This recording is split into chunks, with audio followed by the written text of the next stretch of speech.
Hello everyone. आप सभी का स्वागत है हमारे यूट्यूब चैनल पे। तो जैसा कि आरईआर का पेपर है 29 दिसंबर को, ऑलरेडी यूनिट 1, 2, 3 एंड 5 अपलोड हो चुके हैं।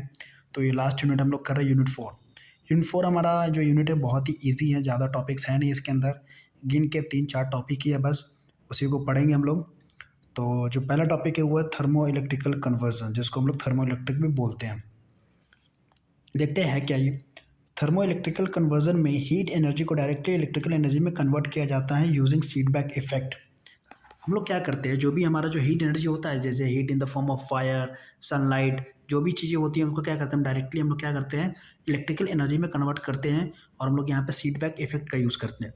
अब तो क्वेश्चन इज कि फीडबैक इफेक्ट होता क्या है। तो मैंने वो भी लिखा है, यहाँ पे आप लोग पढ़ सकते हैं। ये सारी चीज़ें जब आंसर लिखने टाइम मेंशन करनी बहुत ज़रूरी है क्वेश्चन पे, आंसर शीट पे। फीडबैक इफेक्ट, जब दो डिफरेंट मेटल या सेमीकंडक्टर के जंक्शन को डिफरेंट टेम्परेचर पर रखा जाता है, जैसे मान लो कि एक मेटल ये है, एक मेटल ये है, जब दोनों को डिफरेंट टेम्परेचर पर रखा जाए, जैसे इसको हॉट और इसको कोल्ड टेम्परेचर पर रखा जाए, तो क्या होता है, जो हॉट टेम्परेचर होता है ना, इसके अंदर जो इलेक्ट्रॉन्स होते हैं वो निकल के वो कहाँ, कोल्ड प्लेस पे जाना चाहते हैं। जब कोल्ड जब जब जैसे ही इलेक्ट्रॉन एक्साइट होता है और एक्साइट होकर जब बाहर निकलता है, तो हमें तो पता है कि जैसे इलेक्ट्रॉन का फ्लो हुआ, करंट हमें मिल जाता है। तो वही सेम चीज़ यहाँ पे होती है। एक जगह पे कोल्ड होता है, एक जगह पे होता है हॉट। तो हॉट वाले जो हमारा जंक्शन या सेमीकंडक्टर या मेटल होता है, वहाँ पे जैसे ही हॉट मिलता है तो इलेक्ट्रॉन एक्साइट हो जाता है, उसको एक एस्केप वेलोसिटी जो भी होती है इलेक्ट्रॉन की वो मिलती है, उतनी हीट वो क्या करता है, एस्केप कर जाता है यहाँ से, जब निकल जाता है तो ये क्या होता है, हमारा इलेक्ट्रिसिटी फ्लो होना शुरू हो जाता है। अब इसके अंदर ही बहुत सारी चीज़ें होती है कि कैसे इलेक्ट्रॉन जाता है तो होल्स क्रिएट होता है, एंड देन कैसे फ्लो होता है, वो सब चीज़ें हमें इसके अंदर नहीं समझनी है। बस आपको ये समझना है कि इलेक्ट्रॉन एक्साइट होके कोल्ड प्लेस का जो मेटल है उसकी तरफ जाने लगता है, तो यहीं से इलेक्ट्रिसिटी प्रोड्यूस होती है। बस आपको इतना से मतलब रखना है। सिडबर्ग इफेक्ट यही कहता है कि जब दो मेटल को डिफरेंट टेम्परेचर पे, कोल्ड या हॉट टेम्परेचर पे रखा जाए, तो वहाँ से वोल्टेज जनरेट होती है। वो इसकी वर्किंग देखते हैं कैसे काम करता है। एक जंक्शन हॉट होता है, एक जंक्शन हमारा क्या होता है, हॉट होता है, और दूसरा जंक्शन हमारा क्या होता है, कोल्ड होता है। मतलब दो जंक्शन होते हैं, एक हॉट और एक कोल्ड। दो जंक्शन होते हैं हमारे। टेम्परेचर डिफरेंस से क्या होता है, इलेक्ट्रॉन मूव करते हैं। जैसे टेम्परेचर डिफरेंस होता है तो हॉट वाले से हमारा कोल्ड वाले के पास इलेक्ट्रॉन्स मूव करता है। इससे क्या होता है, डीसी वोल्टेज हमारा जनरेट होता है। तो हम लोग इसमें डायग्राम में देखेंगे, हमारे पास दो सेमीकंडक्टर है, एक हमारा पी टाइप और एक है हमारा एन टाइप। जो हमारा एन टाइप सेमीकंडक्टर होता है, इसके अंदर क्या होता है, जो मेजॉरिटी चार्ज कैरियर्स होती है, एन टाइप के अंदर क्या होता है, इलेक्ट्रॉन्स होते हैं हमारे, और पी टाइप में क्या होता है, होल्स होता है हमारा मेजॉरिटी में। तो एन टाइप यहाँ पे भी इलेक्ट्रॉन है, हम लोग यहाँ पे क्या करते हैं, हीट प्रोड्यूस करेंगे। एक साइड हमारा हीट होगा, और ये तो डायग्राम थोड़ा सा गलत है, एक साइड पर हम लोग इनपुट हीट करेंगे और यहाँ पे हम एक कोल्ड देते हैं। जब एन टाइप पे जब हम हीट प्रोड्यूस कराते हैं, ये हमारा हॉट जंक्शन है, जैसे हम लोग यहाँ पे हीट देते हैं तो इलेक्ट्रॉन क्या होता है, एक्साइट होता है। इलेक्ट्रॉन एक्साइट होकर कहाँ जाता है, यहाँ पी टाइप की तरफ जाने की कोशिश करता है, और उसका उससे क्या होता है, हमारा इलेक्ट्रिसिटी प्रोड्यूस होता है। बस सिंपल ये रखना, इलेक्ट्रिसिटी, और यहाँ पे हमारा अपना लोड लगा के इलेक्ट्रिसिटी को यूज़ करते हैं हम लोग। अब हम लोग देखते हैं इसके अंदर जो भी मेन कंपोनेंट है हमारा, एक हॉट जंक्शन होता है, एक कोल्ड जंक्शन होता है। पी टाइप में हमारा होल्स होता है, और एन टाइप में इलेक्ट्रॉन्स होता है हमारा मेजॉरिटी चार्ज कैरियर। एक होता है हमारा external load circuit. Hot junction हम बता देंगे कि हॉट जंक्शन क्या होता है, जहाँ पे हम लोग हीट प्रोड्यूस कराते हैं। कोल्ड जंक्शन क्या होता है, जो कि हम एक मेटल को हम लोग क्या करते हैं, कोल्ड करते हैं। पी टाइप सेमीकंडक्टर, इनको थोड़ा डिफाइन कर देंगे कि पी टाइप सेमीकंडक्टर क्या होता है, एक टाइप का सेमीकंडक्टर होता है जिसके अंदर जो मेजॉरिटी चार्ज कैरियर्स होते हैं हमारा, वो होल्स होते हैं, और माइनॉरिटी में इलेक्ट्रॉन्स होते हैं। एन टाइप सेमीकंडक्टर में क्या होता है, मेजॉरिटी में इलेक्ट्रॉन्स होते हैं और माइनॉरिटी में हमारा क्या होता है, होल्स होता है। लोड एक्सटर्नल सर्किट क्या है, जहाँ पे हम लोग इलेक्ट्रिसिटी का यूज़ करते हैं। यहाँ पे लिखा हुआ है कि पी टाइप में मेजॉरिटी चार्ज कैरियर्स होल्स होता है, माइनॉरिटी में इलेक्ट्रॉन्स होता है। ये डिफाइन करना जरूरी है ताकि आपके पेजेस भर सकें। एन टाइप से मेजॉरिटी चार्ज कैरियर इलेक्ट्रॉन्स होते हैं, और माइनॉरिटी में हमारा होल्स होता है। अब जो नेक्स्ट टॉपिक है हमारा वो है थर्मियोनिक कन्वर्जन। थर्मियोनिक कन्वर्जन आखिरकार होता क्या है। इसमें क्या होता है, जो भी हमारा हाई टेम्परेचर होता है ना, हाई टेम्परेचर हीट से इलेक्ट्रॉन इमिट होते हैं। जब हम किसी भी चीज़ पे हाई टेम्परेचर देते हैं तो उससे क्या होता है, उस हीट से इलेक्ट्रॉन एमिट होता है, मतलब बाहर जाता है, डायरेक्ट इलेक्ट्रिसिटी जनरेट किया। इसमें भी हम लोग क्या करते हैं, हीट से इलेक्ट्रॉन्स को हीट से क्या होता है, इलेक्ट्रॉन इमिट होता है और हमारा क्या होता है, इलेक्ट्रिसिटी प्रोड्यूस होता है। उसमें क्या था, हम लोग सीट बैक इफेक्ट का यूज़ करते थे, इसमें सीट बैक नहीं होता, इसमें डायरेक्टली यूज़ होता। बेसिक प्रिंसिपल क्या, थर्मोनिक इमिशन होता है इसमें, थर्मियोनिक इमिशन होता है। जब मेटल को बहुत टेम्परेचर पर हीट किया जाता है, जब किसी कोई एक मेटल है, अब इसके अंदर आग लगा दिए, तो इससे क्या होगा कि बहुत ज़्यादा जब मेटल हीट होगा तो इलेक्ट्रॉन सरफेस, जो भी सरफेस पे इलेक्ट्रॉन्स है, ये क्या होगा, बाहर निकलने की कोशिश करेंगे। और जैसे ही इलेक्ट्रॉन्स बाहर निकला, हमें पता है कि जैसे इलेक्ट्रॉन का फ्लो होता है, करंट फ्लो होना शुरू हो जाता है। बस यही बेसिक इसका प्रिंसिपल है। अब इसको वर्किंग देखते हैं। ये बहुत ही शॉर्ट में लिखा है, इसको थोड़े अच्छे से एक्सप्लेन करके लिखना है एग्जाम में। अब वर्किंग, वर्किंग में क्या होता है, कैथोड को हाई टेम्परेचर पे हीट किया जाता है हमारा। जो भी कैथोड होता है, कैथोड को हाई टेम्परेचर पे हीट किया जाता है। जैसे ही कैथोड को हम लोग यहाँ पे, जब कैथोड को हम लोग हाई टेम्परेचर देता है, कैथोड का मतलब होता है जो निगेटिव टर्मिनल होता है, जब इस पे हम लोग हाई टेम्परेचर देते हैं तो क्या होता है, इलेक्ट्रॉन्स इमिट होता है, मतलब इस निगेटिव साइड से इलेक्ट्रॉन्स बाहर निकलना शुरू होते हैं। अब एनोड इलेक्ट्रॉन्स, और पॉजिटिव साइड पे क्या होता है, जो भी इलेक्ट्रॉन्स होता है कलेक्ट होना शुरू होता है। देखो, जब निगेटिव से इलेक्ट्रॉन्स निकला और पॉजिटिव पे जाके कलेक्ट हुआ, तो इलेक्ट्रॉन का फ्लो ऐसे हुआ था, जो करंट फ्लो होगा वो ऐसे होगा, पॉजिटिव टू निगेटिव। अब सर्किट कंप्लीट होने पर करंट फ्लो, जैसे सर्किट कंप्लीट करेंगे तो करंट फ्लो होना शुरू हो जाएगा। हम लोग डायग्राम भी देखते हैं यहाँ पे, हमारे पास ये देख सकते हैं कि ये हमारे पास एक, ये देखिए हमारे पास कैथोड इमिटर है यहाँ पे, और यहाँ पे हमारे पास जो इमिट करता है कैथोड, ये कैथोड है हमारा। कैथोड हमारा हो गया निगेटिव, और ये हमारा एनोड है, ये हो गया हमारा पॉजिटिव। देखो, यहाँ से हम लोग हीट दिए इसको कैथोड पे, तो यहाँ से क्या हुआ, इलेक्ट्रॉन्स निकले, इलेक्ट्रॉन्स निकल के कहाँ कलेक्ट हुए, एनोड के ऊपर कलेक्ट हुए। जैसे ही एनोड के ऊपर कलेक्ट हुए तो हम लोग क्या किए, यहाँ पे सर्किट बना दिए। जैसे ही सर्किट बना और जैसे ये सर्किट क्लोज हुआ, मतलब कोई भी लोड लगा, जैसे एसी फेज लगा, तो इलेक्ट्रॉन्स फ्लो होना शुरू हो जाते हैं इस डायरेक्शन में, ऐसे इलेक्ट्रॉन्स फ्लो होना शुरू हो जाते हैं। सिंपल सा वर्किंग है इसका। कंपोनेंट देखते हैं, कैथोड। कैथोड हमारा क्या है, एक हॉट इलेक्ट्रोड होता है, गर्म इलेक्ट्रोड होता है। इसमें हाई टेम्परेचर पे हीट करते इलेक्ट्रॉन्स इमिट होते हैं। थोड़ा इसको अच्छे से एक्सप्लेन करना है एग्जाम्पल में। और कैथोड लिखेंगे तो बोल देंगे कि हमारा ये नेगेटिव टर्मिनल होता है। As we provide high temperature heat on this electrode, then the electrons emitted and start going in the direction of anode. Then anode क्या होता है, हमारा एक पॉजिटिव टर्मिनल होता है, और कैथोड, कैथोड से जो भी आया हुआ इलेक्ट्रॉन्स होता है वहाँ पे कलेक्ट होता है। And anode is also known as collector, electrons collector भी हम इसको बोल सकते हैं। फिर आता है हमारा वैक्यूम या प्लाज्मा स्पेस। ये यहाँ पे हम लोग देख सकते हैं, हमारा ये प्लाज्मा या वैक्यूम स्पेस है, ये जो इसके अंदर है। कैथोड एंड एनोड का बीच का स्पेस, इसके बीच का कैथोड और एनोड का जो बीच का जो स्पेस है, इसको हम लोग प्लाज्मा बोलते हैं। फिर एक्सटर्नल लोड, एक्सटर्नल लोड जो होता है हमारा, जैसे कि ये हमारा यहाँ पे पंखा लगा है, एसी लगा है, कूलर लगा है, जो भी हम लोग लगाए, वो सारी चीज़ें यहाँ पे, मतलब कोई भी आप लोड यूज़ कर सकते हैं। तो ये टॉपिक ख़त्म, 2 टॉपिक। अब जो लास्ट टॉपिक है, इसी पे पूरा ये यूनिट ख़त्म है। तो टॉपिक का नाम है विंड एनर्जी। क्लास 5-6 में आपने ईवीएस में पढ़ा होगा, साइंस में पढ़ा होगा, क्लास 8 में भी पढ़ा होगा, 10th 11th 12th, even in the अपने बीटेक के करियर में भी एक ना एक बार पढ़ा ही होगा, जैसे एनर्जी साइंस में हो गया या ईवीएस में हो गया। तो ये सारी चीज़ें हैं कि बहुत बार रिपीट होती है, तो मुझे नहीं लगता कि ज़्यादा एक्सप्लेन करने की नीड है। फिर भी मैं ऊपर ऊपर से बता देता हूँ। विंड एनर्जी, विंड एनर्जी क्या होता है, जो भी हमारे इन्वायरमेंट में जो मूविंग एयर्स होते हैं, जैसे जब हवा बहती है, वो हमारी विंड एनर्जी होती है। अब उसको हम लोग क्या करना है, इलेक्ट्रिकल एनर्जी में कन्वर्ट करना है। अब सोर्सेस ऑफ विंड एनर्जी, मतलब विंड एनर्जी का सोर्सेस क्या क्या है। देखो, अर्थ को सन, जो हमारा सन है वो क्या करता है, हर अर्थ को हीट करते रहता है। जब अर्थ को हीट करता है तो उससे क्या होता है, प्रेशर डिफरेंस क्रिएट होती है उस हीट की वजह से। जब कहीं पे लो प्रेशर है, कहीं पे हाई प्रेशर है, तो क्या होता है, आपने पढ़ा होगा कि हायर कंसंट्रेशन से लोअर कंसंट्रेशन की तरफ क्या होता है, हवा का फ्लो होता है।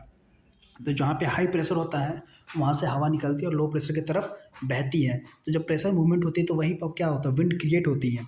जब एयर मूवमेंट को ही हम लोग विंड बोलते हैं यहाँ पे। जब उसी विंड को जब हम लोग यूज़ करके इलेक्ट्रिसिटी बनाते हैं, उसी को हम लोग विंड एनर्जी बोलते हैं। और इस विंड एनर्जी को बनाने के लिए हम लोग यूज़ करते हैं विंड टरबाइन, यानी कि विंड मिल का। वो हम लोग आगे देखेंगे। तो यहाँ पे लगभग 2 मार्क्स का क्वेश्चन आ सकता है, मतलब 7 मार्क्स का पार्ट है, लेकिन 2 मार्क्स में भी पूछ सकता है। अब इसके अंदर ही एक टॉपिक आता है, जब ये पूछे तो ये सब चीज़ें लिखनी बहुत इंपॉर्टेंट है। हमारा आता है विंड पावर साइट सिलेक्शन। जब हम विंड पावर बनाते हैं या विंड मिल जब लगाते हैं कहीं भी, तो कैसे जो हमारे जो साइट मतलब जो जगह की सिलेक्शन होती है वो कैसे करनी है, तो हमें क्या क्या ध्यान ध्यान में रखना है। तो ये सारी चीज़ें जो ये पॉइंट है इसको डिफाइन करना है। पहले हम लोग क्या करेंगे, हाई एवरेज विंड स्पीड, मतलब हम लोग ऐसी जगह ढूंढेंगे जहाँ पे जो विंड स्पीड है वो एवरेज से थोड़ी सी ज़्यादा है, मतलब उसके अंदर डिफाइन भी करना है। उसके बाद है कि ओपन एरिया, मतलब ऐसी एरिया सेलेक्ट करेंगे, इसके अंदर लिखना है कि हम लोग पहला जैसे हेडिंग डाल देंगे ओपन एरिया रिक्वायरमेंट, उसके अंदर लिखेंगे कि ऐसी मतलब we need a open area where there is no obstacle and which do not make any harm to any other things। ऐसे कैसे करके हम लोग क्या करेंगे, इसको एक्सप्लेन कर देंगे।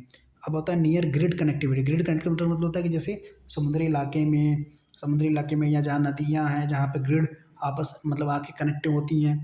लो टर्बुलेंस का मतलब होता है कि हवा का जो फ्लो है वो ऐसा ना हो कि बार बार घटते रहे बढ़ते रहे घटते रहे बढ़ते रहे, मतलब एयर में कोई दिक्कत नहीं आनी चाहिए, कंटिन्यूअस फ्लो ऑफ एयर होना चाहिए, वो सब चीज़ भी देखी जाती है। इकोनॉमिक फिजिबिलिटी, मतलब जब साइट सिलेक्शन करते हैं तो ये भी देखते हैं कि जो भी हमारा हम लोग जब सेटअप करेंगे विंडमिल वहाँ पे लगाएंगे, तो वो देखेंगे कि कम पैसे में भी हो जाए, ऐसी जगह होनी चाहिए। ऐसे नहीं कि ऐसा जगह है जहाँ पे बहुत ज़्यादा पैसा लग रहा है, वो चीज़ भी नहीं देखनी है। अब इसके अंदर ही आता है एक 2 मार्क्स का क्वेश्चन भी आ सकता है, मोमेंटम थ्योरी क्या होता है। देखो इसको अच्छे से समझाता हूँ। विंड टरबाइन में एयर की मोमेंटम चेंज होने से जो फोर्स प्रोड्यूस होता है जो रोटर को रोटेट करता है। मोमेंटम थ्योरी वो थ्योरी है जब एयर की मोमेंटम, जब एयर की वेलोसिटी मतलब जो जो उसकी स्पीड में जब चेंजमेंट आता है, उससे क्या होता है, फोर्स प्रोड्यूस होता है, और वो फोर्स कहाँ जाता है, इस टरबाइन पे लगता है, ये टरबाइन को रोटेट करता है, उसी को हम लोग मोमेंटम थ्योरी कहते हैं। अब हम लोग आते हैं कि देखेंगे रोटर, जो हमारा विंडमिल में जो रोटर लगता है किस किस टाइप के होते हैं रोटर, वो हम लोग करेंगे। Classification of rotor. रोटर वो रोटेटिंग पार्ट होता है। रोटर का मतलब ये जो हमारा ये होता है, जैसे ये सॉरी जैसे मान लो कि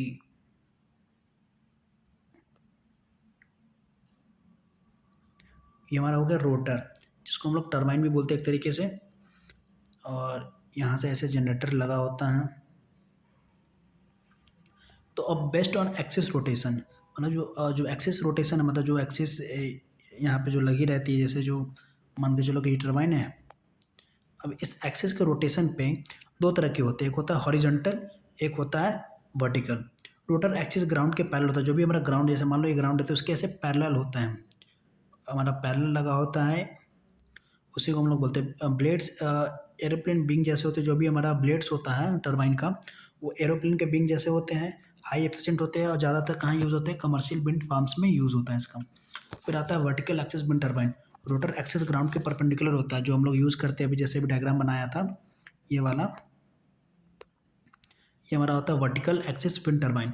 इसमें क्या होता है, ये इसके परपेंडिकुलर खड़ा रहता है हमारे अर्थ के, मेंटेनेंस भी इसका ईजी होता है, विंड किसी भी डायरेक्शन से आ सकती है इसमें। अब आता है हमारा बेस्ड ऑन एरोडायनेमिक एक्शन।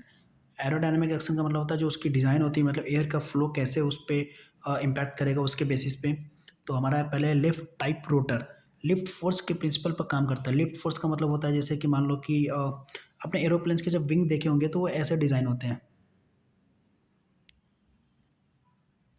मतलब एक साइड से बल्कि रहता है इस साइड से, और एक साइड से कम रहता है।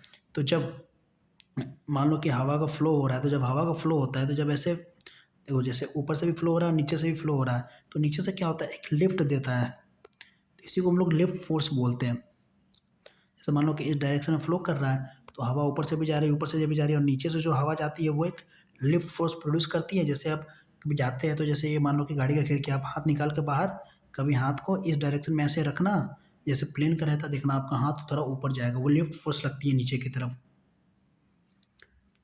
High speed and high efficiency में यूज़ होता है इसका, मॉडर्न टर्बाइन्स में भी यूज़ होता है। फिर आता है हमारा एक drag type rotor based on drag force के ऊपर बेस्ड होता है, लो स्पीड होती है, सिंपल डिज़ाइन होती है, और सेबियस रोटर इसका एग्जांपल है, मतलब जो सेबियस रोटर होता है इसका एक एग्जांपल है। आप लोग इसके डायग्राम थोड़े देख लीजिएगा गूगल पे सर्च वर्च करके। और विंड टर्बाइन यानी कि जो हमारा विंड मिल है, ये हमारा विंड मिल भी होता है, विंड मिल ये एक तरीके का इलेक्ट्रिकल डिवाइस होता है जो क्या करता है, जो भी हमारा विंड एनर्जी होता है उसको इलेक्ट्रिकल एनर्जी में कन्वर्ट करता है, मतलब it is a device which converts देखो अब ये करता क्या है, इसमें प्रोसेस समझाता हूँ मैं इसको। पहले जो हवा है, हवा क्या है, एक तरीके का काइनेटिक एनर्जी है। काइनेटिक एनर्जी जब ब्लेड पे लगती है तो रोटेट होती है, उसको हम लोग बोलते हैं रोटेशनल एनर्जी या मैकेनिकल एनर्जी। जब मैकेनिकल एनर्जी, जब जनरेटर कनेक्ट होता है तो ये मैकेनिकल एनर्जी किस में कन्वर्ट होती है, इलेक्ट्रिकल में कन्वर्ट होती है। बस सिंपल सी बात है। अब हमको क्या करना है, एग्जाम में बनाना है डायग्राम। तो ये हमारा हो गया ब्लेड, ये हमारा हो गया रोटर या शाफ्ट, ये ऊपर वाला हो गया केसिंग, और यहाँ पे एक होता है गियर बॉक्स, गियर बॉक्स से अटैच होता है हमारा जनरेटर, फिर जनरेटर की तार नीचे आती हैं, ये हमारा होता है टावर, और यहाँ पे हमारा होता है ये नेक। नेक जो होता है ना ऑटोमेटिक होता है, ये हवा को सेंस करता है और उसके अपोजिट डायरेक्शन में रखता है। इसको जो है ना ये पूरा ऊपर के सेंस को रोटेट करते रहता है ताकि हवा के अपोजिट डायरेक्शन में डाले, ताकि हवा अगर किसी से भी डायरेक्शन में बह रही हो तो उसका यूटिलाइजेशन हो। ये हमारा टावर होता है जिसके ऊपर ये पूरा बेस खड़ा है हमारा, सॉरी बेस नहीं, जो भी ऊपर का जो मेन पार्ट है वो, और ये बेस हमारा ये नीचे रहा जिसके ऊपर ये पूरा स्ट्रक्चर हमारा खड़ा है। फिर इसके अंदर ये यहाँ पे ट्रांसफार्मर लगाते हैं, या ट्रांसफार्मर यहाँ पे लगा है, और उसके बाद जहाँ भी चाहिए होता है सप्लाई कर देते हैं, एसी कूलर फ्रिज जो भी लगाना है लगा लेते हैं। तब इसके अंदर क्या क्या एक्सप्लेन करनी है। पहला है ब्लेड। ब्लेड तो पता ही है कि हमारा क्या करता है, जो भी हवा जो एयर का जो मूवमेंट होता है इस ब्लेड पे टकराता है, जो काइनेटिक एनर्जी होती है वो क्या है, किसमें, रोटेशनल या मैकेनिकल में कन्वर्ट होती है। फिर रोटर, रोटर जो हमारी जो ब्लेड्स होती है, टर्बाइंस होती है, और जो गियर बॉक्स या हमारा जनरेटर होता है उससे कनेक्टेड होता है। जनरेटर, जनरेटर पता है ये मैकेनिकल को इलेक्ट्रिकल एनर्जी में कन्वर्ट करता है। केसिंग, केसिंग क्या करता है, प्रोटेक्ट करता है गियर बॉक्स और जनरेटर को। फिर टावर हमारा ये बेस होता है। टावर का मतलब जिस पर खड़ा होता है, एक हमारा एक पिलर होता है एक तरीके से। फिर हमारे पास है नेक, जो यहाँ पे ये नेक है, नेक के अंदर लिखना होगा कि ये ऑटोमेटिक होता है, एयर के डायरेक्शन को सेंस कर सकता है, सेंस करने के बाद इसको अपोजिट डायरेक्शन में खड़ा करता है ताकि हवा इस पर स्ट्राइक करे, ताकि ब्लेड रोटेट हो। और एक और चीज़ यहाँ पे मेंशन करना है गियर बॉक्स, क्योंकि देखो जो हमारी जो ब्लेड होती है ना उसकी जो आरपीएम होती है 10 से 15 ही होती है, मतलब 1 मिनट में ये 15 बार रोटेट होती है। लेकिन इसकी जो जो हमारी क्या बोलते हैं उसको, मैं भूल रहा हूँ थोड़ी सी, 1 मिनट, हाँ याद आ गया।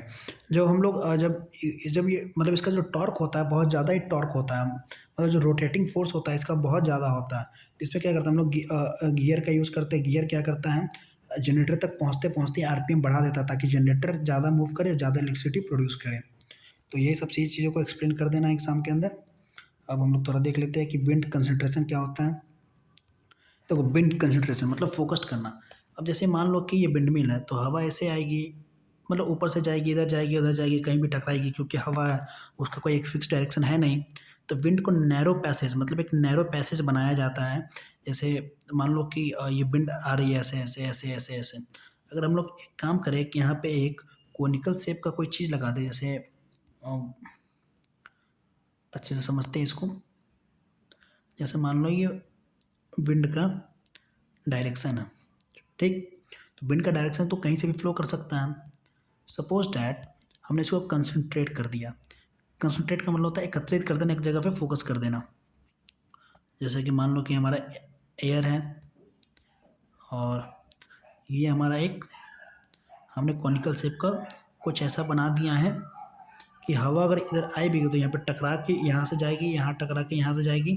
जब जाएगी तो सीधा कहाँ पे लगेगी, ब्लेड पे। तो अब देख रहे हैं कि यहाँ से ऐसे ऐसे हवा आई और यहाँ से ऐसे हवा आई, कंसंट्रेट हुई। इससे क्या हुआ कि जो हवा की जो प्रेशर थी वो इंक्रीज़ हुई। जैसे ही प्रेशर इंक्रीज़ होगा तो ये ज़्यादा स्पीड में रोटेट करेगा, और जैसे ही हमें ज़्यादा स्पीड में रोटेट करेगा हमें ज़्यादा इलेक्ट्रिसिटी मिलेगा। तो विंड कंसंट्रेशन का मतलब यही होता है कि नैरो पैसेज क्रिएट करना, या हवा को क्या करना है कि स्पेसिफिक डायरेक्शन में गाइड करना ताकि विंड स्पीड इंक्रीज़ हो। पर्पस क्या होता है, रोटर पे ज़्यादा एनर्जी मिले, पावर आउटपुट इंक्रीज़ हो। तो जैसे यहाँ पे मैंने बताया है कि बिफोर कंसंट्रेशन हवा कहीं भी जा रही है, और आफ्टर कंसंट्रेशन हवा एक नैरो पैसेज से पास हो रही है, और यहाँ पे कुछ कोई भी ऑब्स्टेकल लगा दिया गया जाके इसमें हवा इधर उधर ना भागे। अब हम लोग आते देखते हैं 2 नंबर का एक टॉपिक है विंड ऑगमेंटेशन। विंड ऑगमेंटेशन का मतलब क्या होता है, एक ऐसी डिवाइस का यूज़ करना जो एयर फ्लो को एक्सीलरेट कर दें। तो विंड कंसंट्रेशन भी सेम था, तो उसमें हम लोग क्या करते हैं, एक नैरो पैसेज बना रहे थे या हवा को एक पर्टिकुलर डायरेक्शन में गाइड कर रहे थे। लेकिन विंड ऑगमेंटेशन क्या होता है, एक तरीके का डिवाइस होता है जो क्या करता है, जो भी एयर फ्लो होती है उसको क्या करता है, एक्सीलरेट करता है। जो भी जैसे हवा जो बह रही होती है उसकी स्पीड को बढ़ा दिया जाता है। इससे क्या होता है कि टरबाइन मतलब टरबाइन के पास में जो भी हवा की जो एयर फ्लो होती है उसको बहुत ज़्यादा बढ़ा दिया जाता है ताकि टरबाइन फास्ट मूव करे और ज़्यादा इलेक्ट्रिसिटी जनरेट करे। इसका जो एग्जांपल है, एक डिफ्यूज़र होता है और श्राउड्स नाम का एक जो डिवाइस होता है वो यूज़ होता है। इफेक्टिव विंड स्पीड इंक्रीज होती है। इफेक्टिव विंड जो अ, की क्या होती है, जो स्पीड होती है वो इंक्रीज होती है। जो भी हमारे स्मॉल टर्बाइन्स होती है उसकी परफॉर्मेंस इंप्रूव होती है इसकी मदद से।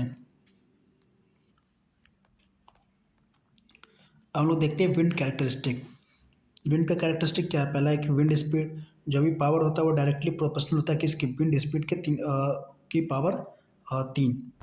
फिर आता है wind direction, important for turbine alignment. Turbine के अलाइनमेंट के लिए जो विंड का डायरेक्शन होता है वो बहुत ज़्यादा इंपॉर्टेंट होता है। फिर होता है air density, cold and dense air more power होता है। जो भी ठंडी हवा और जो डेंस मतलब जो घनी, ऐसा नहीं कि हवा तितर बितर, मतलब हवा तो बह रही है लेकिन उसके अंदर कोई जान ही नहीं है। डेंस का मतलब होता है घना हवा बह रहा है एकदम। फिर आता है हमारा टर्बुलेंस। टर्बुलेंस कौन होता है, irregular air flow. Irregular air flow से भी क्या होता है, कंटिन्यूस इलेक्ट्रिसिटी जनरेट नहीं हो पाती। फिर आता है wind duration and availability. Continuous wind हमें क्या करता है, एक बेटर जनरेशन देता है इलेक्ट्रिसिटी का। अब लिमिटेशंस ऑफ विंड देखते हैं। पहला है इंटरमीडिएट नेचर, जैसे कि हमको पता है कि हवा कंटिन्यूस नहीं होती है। और फिर आता है हाई इनिशियल कॉस्ट। जब टरबाइन या जब विंडमिल बनाया जाता है तो उसके लिए बहुत पैसा लगता है, क्योंकि उसमें बहुत ज़्यादा वर्कर लगते हैं, बहुत हेवी मेटल्स लगते हैं, गियर बॉक्स लगते हैं, जनरेटर लगते हैं, उसको एक बहुत ज़्यादा हाइट पे रखा जाता है। इन सब चीज़ों में बहुत ज़्यादा पैसा लगता है। उसके लिए लार्ज एरिया का रिक्वायरमेंट होता है। छोटी जगह पे हम नहीं लगा सकते, गाँव और शहरों में नहीं लगाया जा सकता इसको। ऐसी जगह पे लगाते हैं जहाँ पे पूरा खाली जगह हो। नॉइज़ एंड विजुअल पॉल्यूशन, जो भी रोटेटिंग ब्लेड होती है वो नॉइज़ जनरेट करती है थोड़ी बहुत, जो नॉइज़ पॉल्यूशन होता है उसको जनरेट करता है।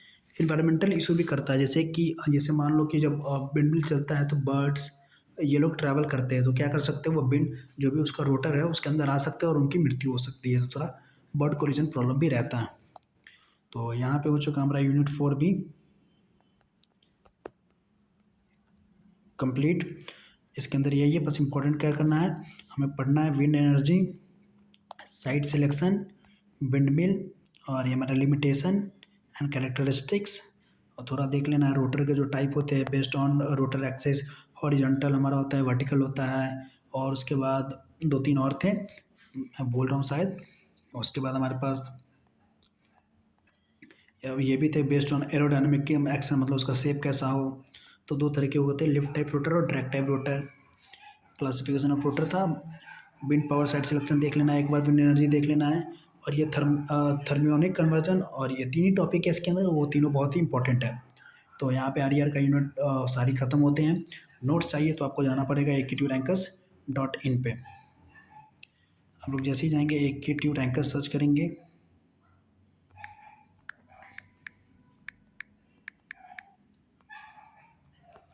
टॉप की वेबसाइट जो टॉप पे आएगी .in वाले पे क्लिक कीजिएगा आप लोग। चिंता मत कीजिएगा, आपके फ़ोन में ये ऐसा नहीं दिखेगा। आई थिंक नेटवर्क का इशू है जिसकी वजह से ऐसा दिख रहा। आप लोग को यहाँ पे दिख रहा होगा, यहाँ पे जब नेविगेशन बार में जाएंगे तो आपको दिखेगा एक प्रीमियम स्टोर। प्रीमियम स्टोर पे क्लिक करना है। अगर नेट अच्छा होगा तो अच्छे से काम करेगा। और आपको अगर तीनों सब्जेक्ट के चाहिए तो आपको 121 रुपये में तीनों 15 यूनिट मिल जाएगा। इंस्टेंट डिलीवरी होगी 15 यूनिट की। अगर एक सिंगल यूनिट चाहिए तो आप क्या कर सकते हैं, पेमेंट यहाँ पे नीचे UPI दिया गया है।